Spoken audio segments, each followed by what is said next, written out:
Let's bring in Chris Wallace. He's the anchor of Fox News Sunday. And Chris, I mean, you nailed it a little earlier when you were saying, look, all bets are off. I mean, Chris Coons came out and said that he thinks that the evidence in this case, the one that's before the Judiciary Committee, should be the focus of this FBI investigation. But who knows, if another allegation comes forward, then all bets are off. Well, first of all, you know, there's all this talk about it all depends on Chuck Grassley and it all depends on President Trump. It actually doesn't. It all depends on the three moderate, apparently wavering Republicans, Jeff Flake, Lisa Murkowski, and Susan Collins. And if two of the three are demanding a week delay until there's at most, until there's an FBI investigation of the allegations, then they're going to have to agree to that and have a week delay because they don't have 50 votes plus the tie-breaking vote of the vice president to put the nomination over the top.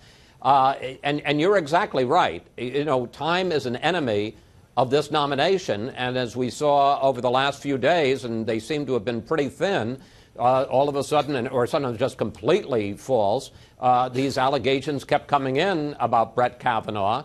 And if there's a week delay, I don't want to be cynical about this, but I'll bet there'll be more allegations. And I'll bet, and I don't want to be cynical about this either, that maybe not Chris Coons, but some of the other Democrats will say, well, a week is not enough to consider those, and we got to take more time. So this really does put the nomination of Brett Kavanaugh in some jeopardy, whether or not any of these allegations prove out to be true or not.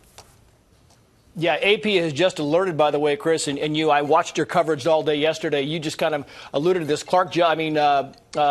Mark Judge is now said that he will cooperate in this. I mean, that is huge as we go forward. Yes, it is, because, look, I don't think that the FBI investigation of the Christine Blasey Ford allegation should take that long. I mean, there are only, three other people that she names, Mark Judge, some friend of Kavanaugh and Judge's named PJ, and this Leland Kaiser.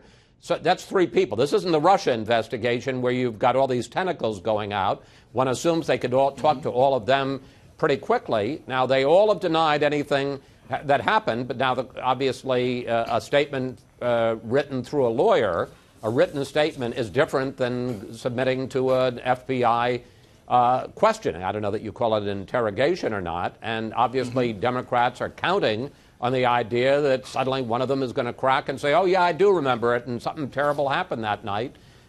No reason to believe that's going to happen, but that's clearly what Democrats are hoping for.